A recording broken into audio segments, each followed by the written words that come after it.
নমস্কার, আপনারা দেখছেন আমাদের চ্যানেল ইমপ্ল্যান্ট অফ ট্রি। গত বছরের টবের মাটি দিয়ে আমরা একটা মাধবীলতা গাছ রোপণ করব, তাই দেখাবো কীভাবে রোপণ করছি। দেখুন, প্রথমে আমরা মাধবীলতা গাছের জন্য যে মাটি নেব সেটা গত বছরের টবের মাটি ছিল, তা রোদ্রে দুদিন মতন আমি রেখে দিই। ভিডিওটা পুরোটা দেখুন, কোনো অংশ বাদ দেবেন না। বাদ দিলে কীভাবে মাধবীলতা গাছ প্রতিস্থাপন করছি সেই পদ্ধতি জানতে পারবেন না।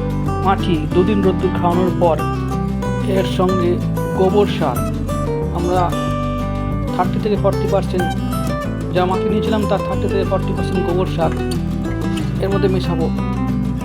গোবর সারটা খুব কম করে 1 বছর পুরনো হতে হবে। নতুন গোবর সার বা গোবর গাছের মাটিতে দেওয়া যাবে না। মাটি এবং গোবর সার একসঙ্গে মেশানো হয়ে যাওয়ার পরে আমরা 15 দিন একটা বস্তায় ভরে রেখে দিই। 15 দিন পরে এর সঙ্গে সাব ফাঙ্গিসাইড মেশানো হলো।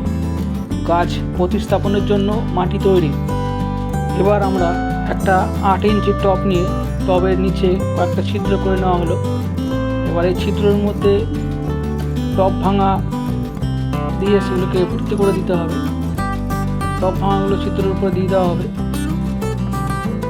যেগুলো কীভাবে দিচ্ছি, ছিদ্রগুলো বন্ধ করে দেওয়া হচ্ছে টব ভাঙা দিয়ে। তার উপরে স্টোন চিপ দিয়ে, দেখুন স্টোন চিপ কীভাবে দেওয়া হয়েছে।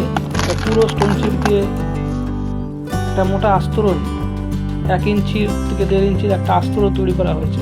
তার উপরে মাটি দেওয়া হচ্ছে। নিচে ওটা ড্রেনেজ সিস্টেমের জন্য করা হলো, যাতে জলটা মাটিতে জমে না থাকে। এবার আমরা গাছ প্রতিস্থাপন করব। এটা একটা মাধবীলতা গাছ। দেখুন, মাধবীলতা গাছটাকে ঠিক মধ্যেখানে, একদম টবের মধ্যেখানে রাখা হয়েছে। এবার এটাতে মাটি দেওয়া হবে একদম মধ্যেখানে, যাতে গাছটা একদম মধ্যেখানে থাকে সেভাবে মধ্যেখানে রাখা হয়েছে। মাধবীলতা গাছ প্রতিস্থাপন হয়ে গেছে। এবার টবের মধ্যে আমরা জল দিয়ে দেবো। জল দিয়ে পুরো মাটিটাকে ভিজিয়ে দেবো। দেখুন, পুরো মাটিটা ভেজানো হয়ে গেছে। মাটিটাকে পুরো ভিজিয়ে দিতে হবে। আমাদের খেয়াল রাখতে হবে, প্রথম যখন আমরা প্রতিস্থাপনের পর জল দেব, পুরো টবের মাটিটাকে ভেজাবো, যতক্ষণ না টবের তলা দিয়ে ড্রেনেজ সিস্টেম দিয়ে জল বেরোচ্ছে।